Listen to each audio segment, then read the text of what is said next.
Good morning student. कल हमने क्या पढ़ा था? कल हमने मोल कंसेप्ट किया था पूरा। हमने क्या चीज़ की थी? एक तो मोल में हमने क्या किया था कि आपकी 3 फेजेस होती हैं, सॉलिड, लिक्विड और गैस। उनको हमने मोल में कन्वर्ट किया था, कैसे उसमें मोल में कन्वर्ट होता है, ठीक है। उसके बाद हमने पढ़ा था कंसंट्रेशन टर्म्स। क्लियर है? होप आपने सभी ने उसको रिवाइज़ कर लिया होगा। एक बार मैं कंफर्म करना चाहता हूँ सभी से। कल हमारे पास जो 8 o'clock जो आपके नोट्स आए वो बहुत ही कम बच्चों के आए थे, ठीक है ना।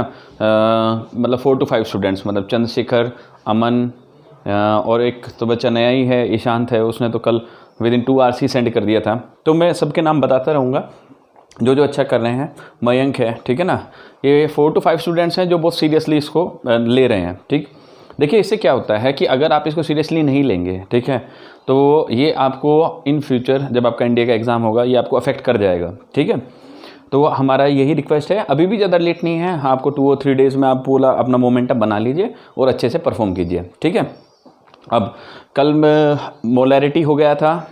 कंसंट्रेशन टर्म्स कौन सी हुई थी? मोलैरिटी, नॉर्मेलिटी और मोलैलिटी, ठीक है। मैंने उसमें एक क्वेश्चन पूछा था, मोलैरिटी कैसे टेम्परेचर से इफेक्ट होती है, उसे भी डिस्कस कर लेंगे अभी।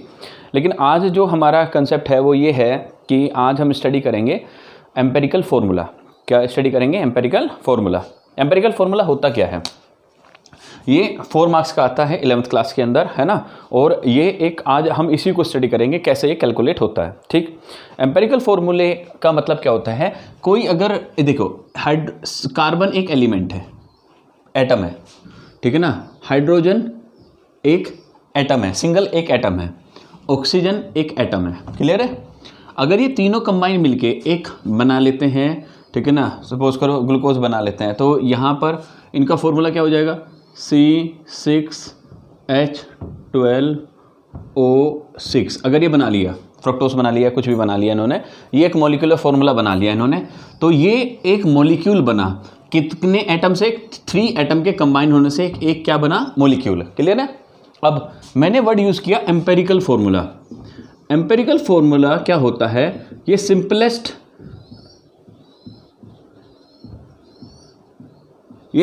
रेशियो होता है। सिंपलेस्ट रेशियो, देखो एम्पेरिकल फॉर्मूला, ये एक मॉलिक्यूलर फॉर्मूला है। ये क्या है? एक मॉलिक्यूलर फॉर्मूला, है ना। इसके अंदर मॉलिक्यूलर फॉर्मूले के अंदर कार्बन कितने हैं? 6, हाइड्रोजन कितने हैं? 12, ऑक्सीजन कितने हैं? 6, ठीक है ना। तो यहां पर एम्पेरिकल फॉर्मूला क्या होगा कि आप, ये एक सिंपलेस्ट रेशियो होता है किसी भी मॉलिक्यूल के फॉर्मेशन में, उनके एटम्स का। जैसे यहां पर अगर इसका सिंपल बना तो मैं यहाँ पे क्या ले सकता हूँ कॉमन? C6H12O6 है ना। ये एक मॉलिक्यूल है, मैं इसमें कॉमन क्या ले सकता हूँ? मैं 6 ले सकता हूँ इसमें कॉमन। अगर मैं इसमें 6 कॉमन ले लेता हूँ तो इसमें कार्बन कितना रह जाएगा? 1, हाइड्रोजन कितने रह जाएंगे? 2, ऑक्सीजन कितना रह जाएगा? 1। ये जो सिंपलेस्ट बचा, ठीक है ना, इसको बोलते हैं एम्पेरिकल फॉर्मूला। क्या बोलते हैं? Empirical formula. तो एम्पेरिकल फॉर्मूला क्या होता है कि एटम सिंपलेस्ट रेशो में किस रेशो में ज्वाइन होंगे?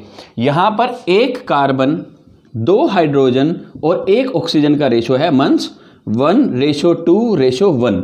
ये इसका एम्पेरिकल फॉर्मूला है, ठीक है ना। अगर आपको इसका मॉलिक्यूलर फॉर्मूला बनाना है तो उसको आप n नंबर से मल्टीप्लाई करते हैं, जो कि आपका यहाँ पे क्या है? 6। तो आज हम ये कैलकुलेट करना सीखेंगे कि एम्पेरिकल फॉर्मूले का कैलकुलेशन होता कैसे है, क्लियर। तो आज हम एक क्या लेते हैं? क्वेश्चन लेते हैं, क्लियर है। उस क्वेश्चन में क्या होगा? आपको 3 एलिमेंट देंगे या 4 एलिमेंट देंगे, उनकी परसेंटेज देते हैं कि इस मॉलिक्यूल के अंदर इसकी इतनी परसेंटेज है, क्लियर। और आप इसका मॉलिक्यूलर फॉर्मूला कैलकुलेट कीजिए, क्लियर।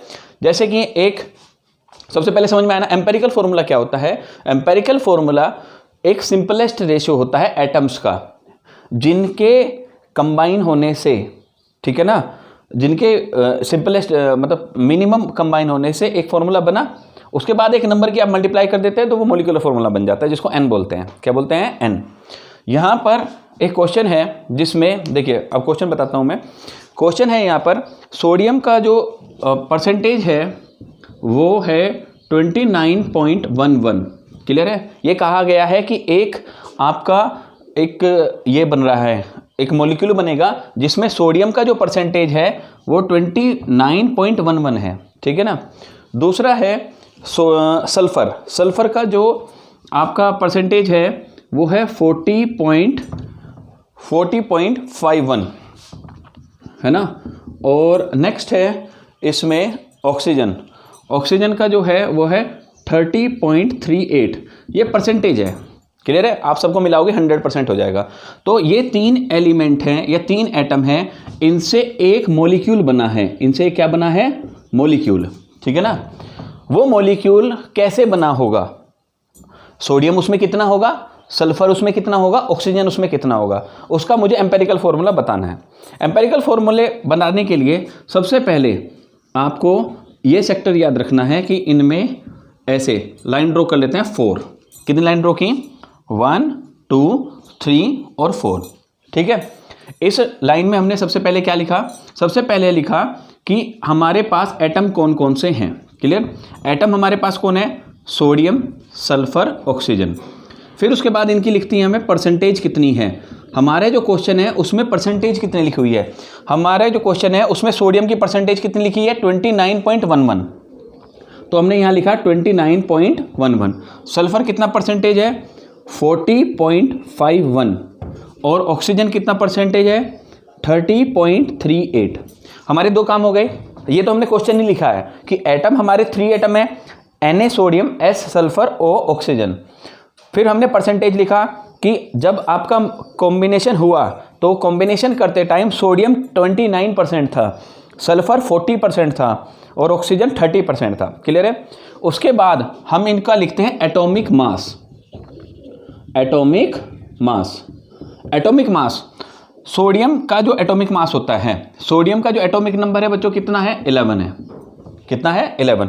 तो एटॉमिक मास इसका 22 होना चाहिए, डबल बताया था मैंने। लेकिन 2-3 एलिमेंट है जिनका मैंने बताया था एग्जैक्ट डबल नहीं होता, थोड़ा ज़्यादा भी होता है। ठीक है ना। तो सोडियम का जो एटॉमिक मास होता है वो 23 होता है, याद रखने वाली चीज़ें हैं ये। ऑक्सीजन का जो सल्फर का एटॉमिक नंबर कितना होता है, 16। एटॉमिक मास कितना होता है इसका डबल, तो कितना हो गया, 32। तो सल्फर का हो गया 32। ऑक्सीजन का एटॉमिक नंबर कितना है, 8, तो ऑक्सीजन का एटॉमिक मास हो गया 16, ये हो गया 16। तो यहां तक हमने कितने पैरामीटर हम कवर कर चुके हैं, 3 पैरामीटर। पहला तो ये फर्स्ट और सेकंड लाइन तो क्वेश्चन की है, एलिमेंट कितने हैं, उनका परसेंटेज कितना है, ये हमने अपने आप लिख दिया, ये हमें पता होता है। ठीक है, कि एटॉमिक मास एटॉमिक नंबर का डबल होता है। अब नेक्स्ट जो 4th पॉइंट है, पहले आप इसको नोट कर लीजिए एक बार।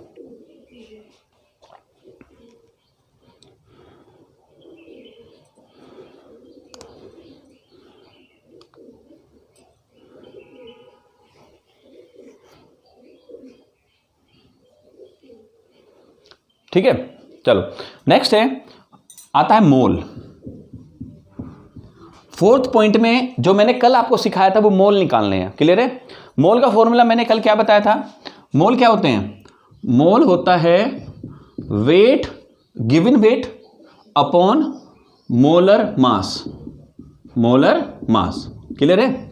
यहां पर सोडियम कितना परसेंटेज है, 29, तो परसेंटेज को ही हम वेट ले लेते हैं, इतना ग्राम है। सोडियम अगर एक 100% 100 ग्राम का कोई एक एलिमेंट बना, मॉलिक्यूल बना, तो सोडियम उसमें कितना ग्राम है, 29.11। क्लियर है।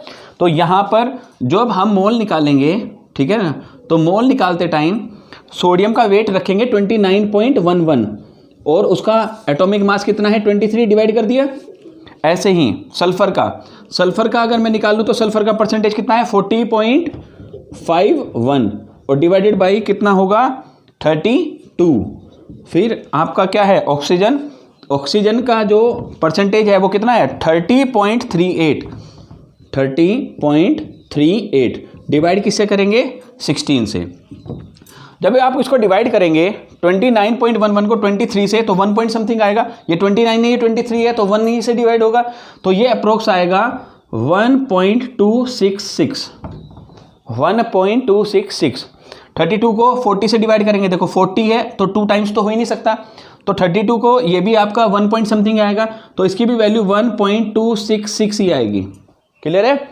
अब ऑक्सीजन है, इसका वैल्यू आएगा 1.8 समथिंग, 866 ही ले लो, चलो इसको, कोई दिक्कत नहीं है। क्लियर है।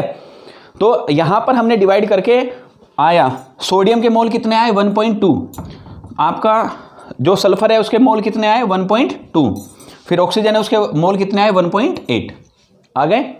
अब सबसे पहला हमने क्या काम किया था, हमने कैलकुलेट किया था एटम इतने हैं, देयर आर 3 एटम्स, है ना, and the percentage of these atoms are given, clear है।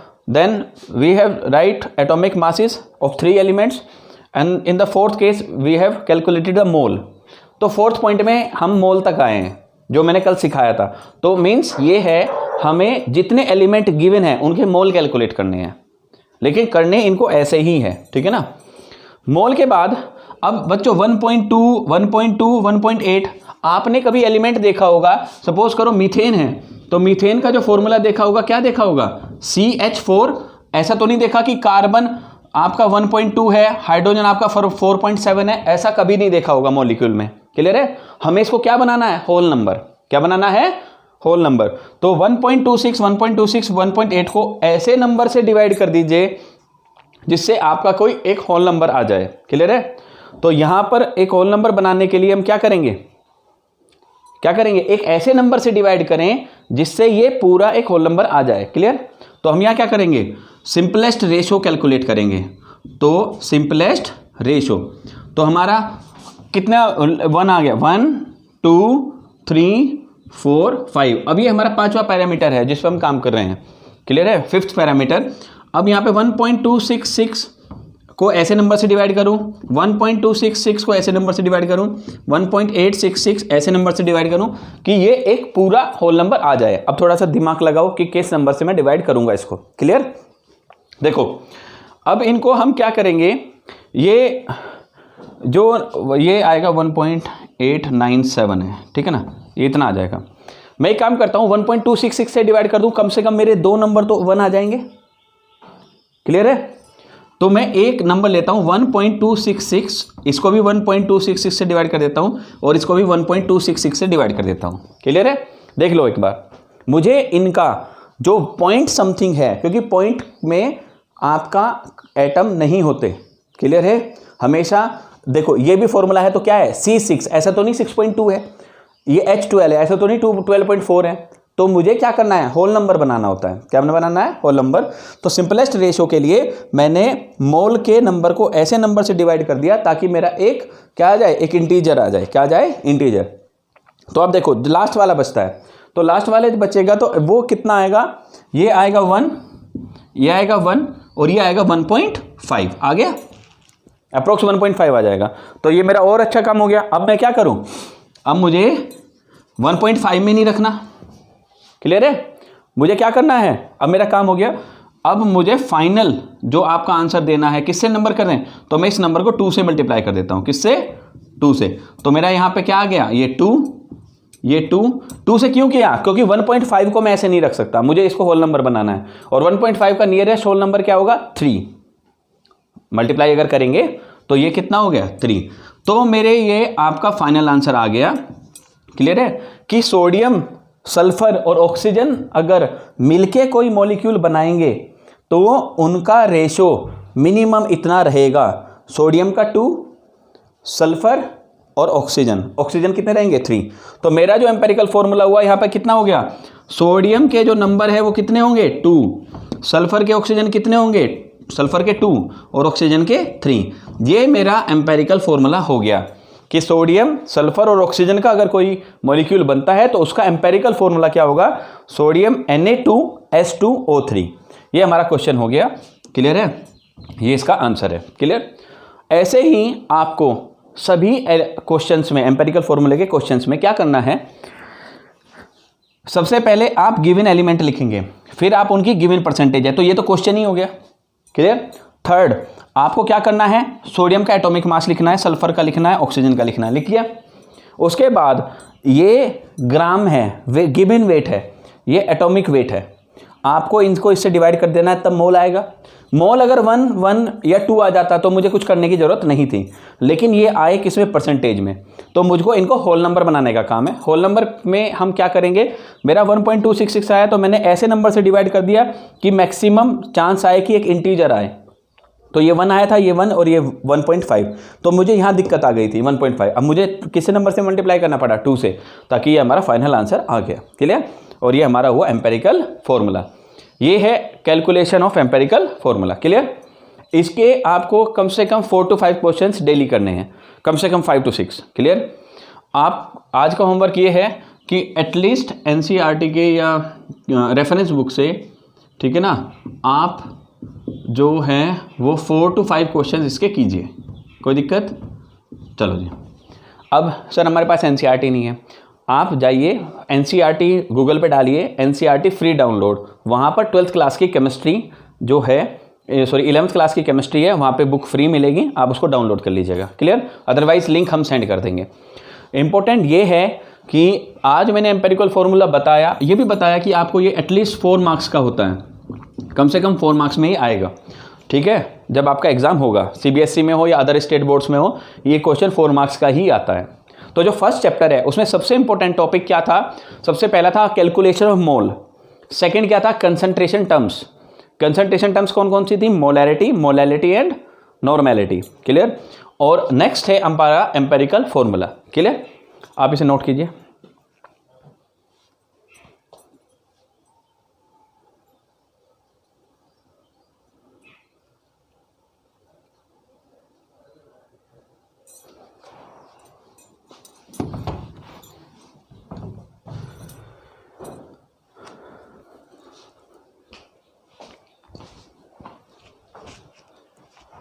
देखो जी, नेक्स्ट क्वेश्चन हम करेंगे एम्पेरिकल फॉर्मूले का ही।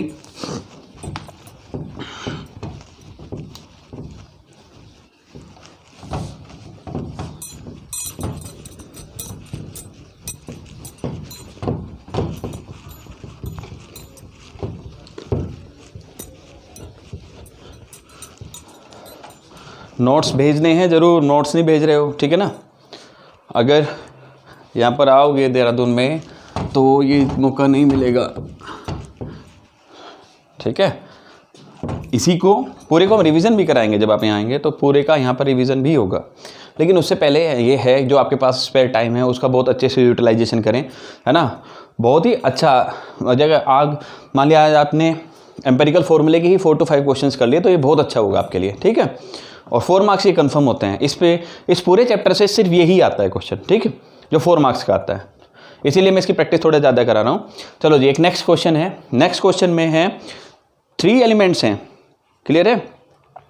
इन 3 एलिमेंट्स में आपको दिया गया है सिल्वर, सल्फर और ऑक्सीजन, ठीक है?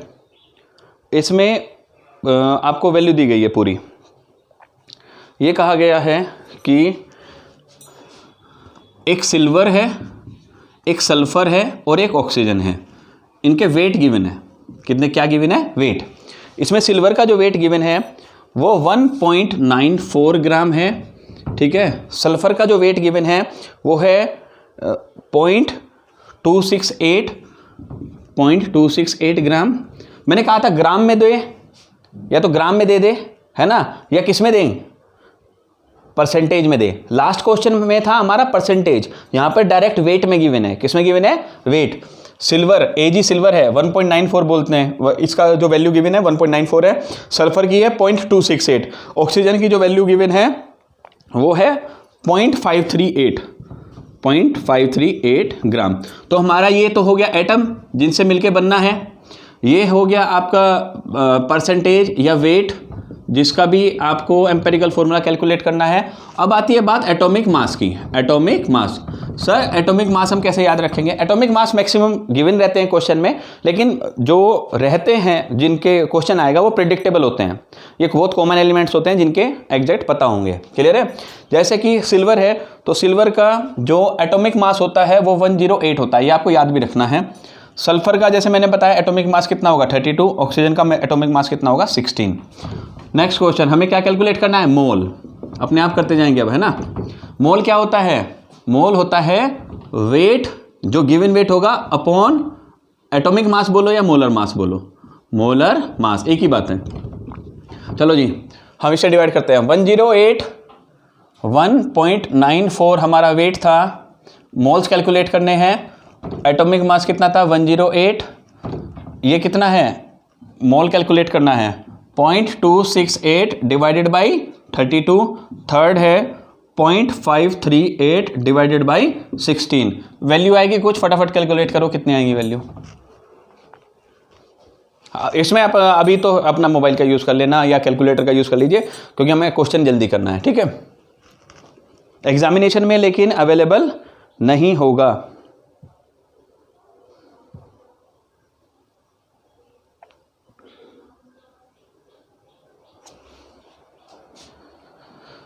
जल्दी जल्दी कीजिए। चलो जी, पहला जो आया है वो आया है 0.0179, 0.0179। देखिए डिवाइड होके आया 0.0179। सेकंड का बोलिए, सेकंड का है 8.375 इंटू 10⁻³ थर्ड है 0.0036। ये आपका कैलकुलेट होके आ गया। इसको सिंपलेस्ट रेशो में चेंज करना बड़ा टफ काम है ना। यहाँ पे 0.0336 है ये, ठीक है। सिंपलेस्ट रेशो में अगर बदलना है तो आपको इसी नंबर से डिवाइड करना पड़ेगा 8.375 से, ठीक है। क्योंकि सबसे मैंने मैक्सिमम याद रखना सबसे छोटी वैल्यू से ही डिवाइड करते हैं, ठीक है। तो 8.376 से इसको डिवाइड किया, 8.375 इंटू 10⁻³ 8.375 इंटू 10⁻³, 8.375 इंटू 10⁻³, ठीक है। हाँ जी, क्या लाना है हमें? सिंपलेस्ट रेशो में लाना है। किस में लाना है? सिंपलेस्ट रेशो, ठीक। देखो सबसे पहले तो डिवाइड करना। सर इतना बड़ा डिवीजन कैसे होगा? डिवीजन वहां पर नॉर्मली जो आपके क्वेश्चन, आपके पेपर में क्वेश्चन आएगा उसमें डिवीजन आसान होता है। यहाँ ये थोड़ा एग्जाम क्वेश्चन है तो कराना तो है ना, तो ऐसा बहुत कम आएगा फिर भी। लेकिन ये तो खैर चलो मुझे याद है कि हाँ इस नंबर से ही डिवाइड करते हैं, ठीक है। लेकिन वहाँ पर आपको एक प्रिडिक्टेबल क्वेश्चन आएगा जिसका सिंपलेस्ट रेशो बहुत आसानी से हो जाता है।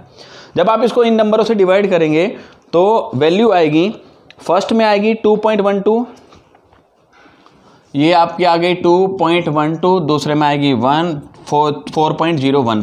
तो मैंने अप्रोक्सीमेट ले लिया। सिंपलेस्ट रेशो क्या है? 2, 1 और 4। इससे डरने की जरूरत नहीं है सर ये हम डिवाइड कैसे करेंगे, सिंपलेस्ट रेशो कैसे करेंगे। सिंपलेस्ट रेशो तो आप 10th क्लास पास है वो कर सकते हैं। एक नंबर से ऐसे डिवाइड करना है ताकि होल नंबर आ जाए, ये तो सिंपल ही है। तो आपका यहाँ पर सिल्वर कितना आया? 2 है ना, सल्फर कितना आया? 1 और ऑक्सीजन कितना आया? 4। कितना आया? 4, ठीक है ना। तो हम अपना फॉर्मूला बना लेते हैं।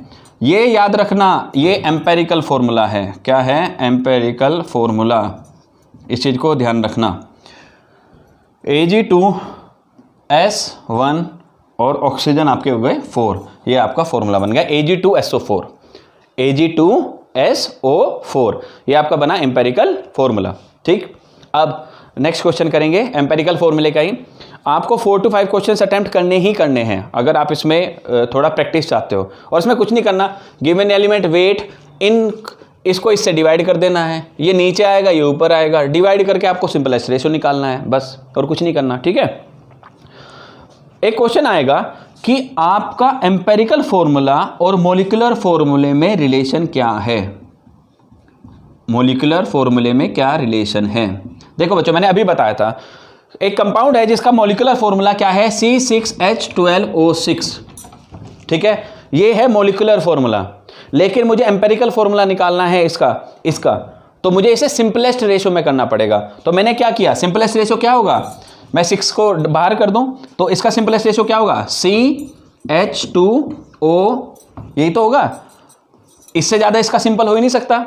कार्बन 1, हाइड्रोजन 2, ऑक्सीजन 1, इसी रेशो में है। मैंने 6 से मल्टीप्लाई कर दिया तो एम्पेरिकल आ गया।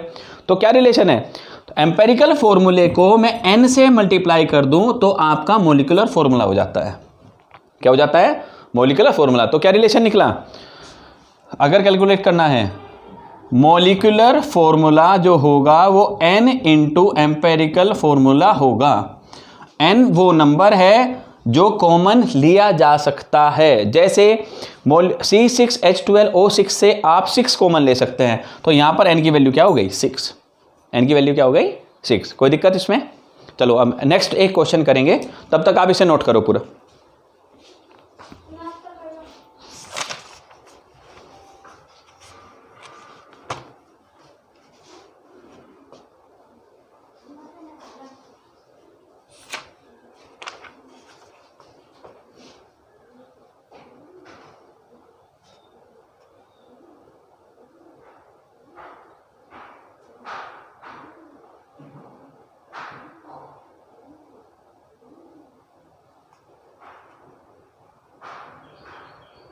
देखो जी, एक क्वेश्चन है बच्चों जिसमें हाइड्रोजन, कार्बन और क्लोरीन को लेके एक कंपाउंड बनाया गया है और उस कंपाउंड में मॉलिक्यूलर मास कहा गया है 98.96।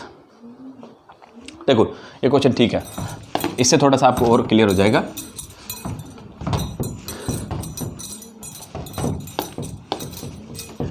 एक कंपाउंड है, ठीक है, उसमें हाइड्रोजन, कार्बन इन सब को लेके एक बनाया गया है। उस क्वेश्चन को थोड़ा सा ध्यान से समझिएगा। देखो जी, कोई कंपाउंड बना, ठीक है ना, कंपाउंड बना किसको लेके, कार्बन, हाइड्रोजन और क्लोरीन को लेके। क्वेश्चन समझिए क्या है, एक मॉलिक्यूल बना कार्बन, हाइड्रोजन और क्लोरीन को लेके और उसका कहा है कि ये एक एम्पेरिकल फॉर्मूला तो आप बनाओगे जब क्वेश्चन करोगे। आपने एक एम्पेरिकल फॉर्मूला बना दिया तो बच्चों इस एम्पेरिकल फॉर्मूले का कुछ मास होगा, क्या होगा, मास, ठीक है ना। ये कह रहा है इससे एक मॉलिक्यूलर फॉर्मूला बना, क्या बना, मॉलिक्यूलर फॉर्मूला, उसका 98.6 मास है, ठीक है ना, 98.6। तो आपको n की वैल्यू बतानी है। किसकी वैल्यू बतानी है, n। बताओगे या नहीं। देखो जी, सबसे पहले कार्बन, हाइड्रोजन और क्लोरीन, इनका एटम का मैंने लिख लिया, कार्बन, हाइड्रोजन और क्लोरीन। इनकी परसेंटेज लिखो। परसेंटेज है इसकी, कार्बन की है 24.27, 24.27, फास्ट करो जल्दी, है ना। हाइड्रोजन की है 4.07 और जो आपका क्लोरीन है उसकी है 71.65। एटॉमिक मास जानते हैं, कार्बन का एटॉमिक नंबर कितना होता है, 6, तो एटॉमिक मास कितना हुआ, 12। हाइड्रोजन का 1 ही होता है। क्लोरीन का एटॉमिक नंबर कितना होता है, कितना होता है क्लोरीन का एटॉमिक नंबर, अरे बोलो, 17। हाँ जी, हाँ जी, क्लोरीन का जो एटॉमिक मास कितना होगा, ये 35.5 होता है, ठीक है। डिवाइड करो फटाफट, 24.27, ये तो आसान क्वेश्चन है, 12, 4.07 डिवाइडेड बाई 1, ये तो अपने आप ही हो जा रहा है, 71.65 डिवाइडेड बाई 35.5। आंसर आ गया 242, अप्रोक्सीमेट यही आया। तो मुझे बच्चों ये तो पता लग गया, इसका सिंपलेस्ट रेशियो में तो 2, 4, 2 ही आया, 2, 4 और 2। तो मैंने एम्पेरिकल फॉर्मूला क्या बनाया, मेरा एम्पेरिकल फॉर्मूला हुआ कि कार्बन, हाइड्रोजन और क्लोरीन से मिलके जो एलिमेंट बना उसका फॉर्मूला, कार्बन 2 होंगे, हाइड्रोजन 4 होंगे और क्लोरीन होगा 2। क्लियर है। अब बच्चों ये कहा गया है कि आप एम्पेरिकल फॉर्मूला कैलकुलेट करोगे तो पहले उसका मास कैलकुलेट कर लेना।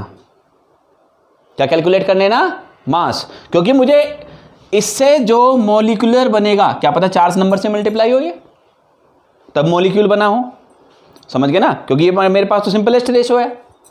अरे बोलो भाई, सिंपलेस्ट रेशो है या नहीं, हाँ जी, 2 कॉमन है इसमें, कितना है, 2 कॉमन। चलो फिर भी इसका मास कैलकुलेट करो, मास कैलकुलेट होगा,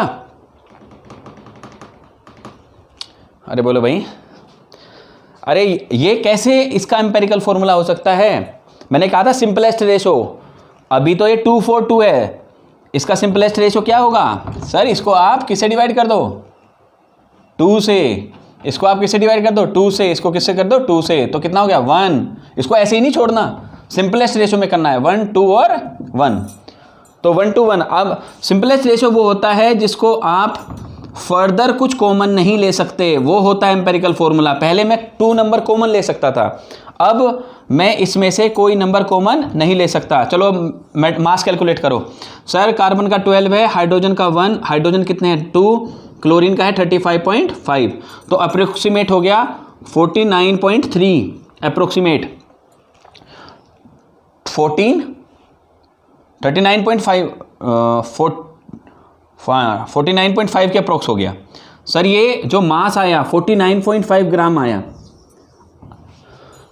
क्या किया मैंने, इसमें कहा गया है इससे जो मॉलिक्यूल बनेगा, इससे जो मॉलिक्यूल बनेगा n नंबर से मल्टीप्लाई करके, उसका मॉलिक्यूलर मास कितना है 98.6, जबकि मेरे का है 49.5। तो मैं क्या करूं कि n आ जाए, मैंने बताया था मॉलिक्यूल बड़ा स्ट्रक्चर होता है, एम्पेरिकल फॉर्मूला एक रिपीटिंग यूनिट होती है, जिसके बनने से वो बनेगा, मल्टीप्लाई होने से। आप ये समझो, ये एक छोटी सी ब्रिक है ना, ये पूरी वॉल है, ये पूरी क्या है, वॉल। तो मुझे बताना है इसमें कितनी ब्रिक्स लगी हैं, है ना। तो वॉल का मास मेरे पास 98.6 है, 98.6, और मेरे पास एक ब्रिक जो जिसके रिपीटिशन से, जिसके मल्टीप्लाई होने से मॉलिक्यूल बना, उसका मास कितना है 49.5। तो अप्रोक्सीमेट कितना आ गया 2। तो मैंने कहा जो आपका मॉलिक्यूलर फॉर्मूला है वो जस्ट 2 है एम्पेरिकल फॉर्मूला के। क्या है, 2। तो यहां पर n की वैल्यू हम बता सकते हैं। n की वैल्यू क्या होगी, मोलर मास को आप ऊपर रखो, ये पूरी की पूरी वॉल है, दीवार है ना, और नीचे आप क्या रखो, एम्पेरिकल फॉर्मूला। एम्पेरिकल फॉर्मूला, तो मेरा एम्पेरिकल फॉर्मूले का मास कितना आया था 49, ऊपर था 96, 98, है ना। तो आंसर आ गया 2। तो इसका मतलब है मोलर मास जस्ट डबल है एम्पेरिकल फॉर्मूले का। मतलब ये मैं इस नंबर को 2 से मल्टीप्लाई कर दूं तो मोलर मास निकल जाएगा C4, मॉलिक्यूलर फॉर्मूला C2H4Cl2। समझ गए। मॉलिक्यूलर मास बड़ा होता है, मॉलिक्यूलर मास समझो पूरा बिल्डिंग है ना, और वो एक ब्रिक होती है, एम्पेरिकल फॉर्मूला, जिसके रिपीटिशन से आपका पूरा का पूरा मॉलिक्यूलर फॉर्मूला बनता है मल्टीप्लाई होने से। समझ में आ गया। चलो आज ये है हमारे एम्पेरिकल फॉर्मूले के क्वेश्चन। अब इसमें कल मैंने आपसे क्या क्वेश्चन पूछा था, मोलिकुलैरिटी का, है ना, मोलैरिटी का। मोलैरिटी क्या होती है, कल मैंने बताया था, number of moles of solute upon volume of solution in litre, denoted by capital M। मेरा जो क्वेश्चन था वो ये था कि मोलैरिटी टेम्परेचर से अफेक्ट होती है या नहीं, और मैंने कहा था कि इसका जो आंसर करेक्ट देगा उसको क्या मिलेगा, प्राइज़ मिलेगा। क्या मिलेगा, प्राइज़। देखो जी, अब इसमें क्या है, सुनो जी, मोलैरिटी कैपिटल M से डिनोट है, ये क्या है, moles of solute upon volume of solution in litre, यही तो था। अरे बोलो भाई, moles of solute upon volume of solution in litre, यही था। ठीक है, जब ये वॉल्यूम है तो जाहिर सी बात है लिक्विड है, तो टेम्परेचर से अफेक्ट होगा। ठीक, अब यहाँ पे देखो, किसने कहा टेम्परेचर बढ़ाएंगे घटेगी, टेम्परेचर बढ़ाएंगे, तो सबसे पहले मैक्सिमम जो के आंसर आए वो आए थे कि टेम्परेचर अगर बढ़ाएंगे तो मोलैरिटी बढ़ेगी। इसको मैं जस्टिफाई कर देता हूँ कैसे बढ़ेगी। देखो बच्चों, ये आपका कोई लिक्विड है ना, ये आपका पानी है, वाटर है, इसके अंदर आपने चीनी डाली, ठीक है ना, ये आपका हो गया शुगर ऐड और ये आपका हो गया वाटर। क्लियर है। तो जाहिर सी बात है ये वॉल्यूम हो गया, ये मोल्स हो गए, शुगर के कुछ मोल्स डाले होंगे आपने। जब आप टेम्परेचर बढ़ाएंगे, जब आपके यहाँ टेम्परेचर बढ़ेगा तो जो वाटर है, अब ये बताओ ठंडे पानी में चीनी ज़्यादा घुल सकती है या गर्म पानी में चीनी ज़्यादा घुल सकती है? जाहिर सी बात है गर्म में घुलेगी, ठंडे पानी में नहीं घुलती जल्दी से। तो मैं क्या करता हूँ, अगर आप टेम्परेचर बढ़ाओगे तो वाटर की जो सोल्युबिलिटी है, वाटर की क्या है सोल्युबिलिटी,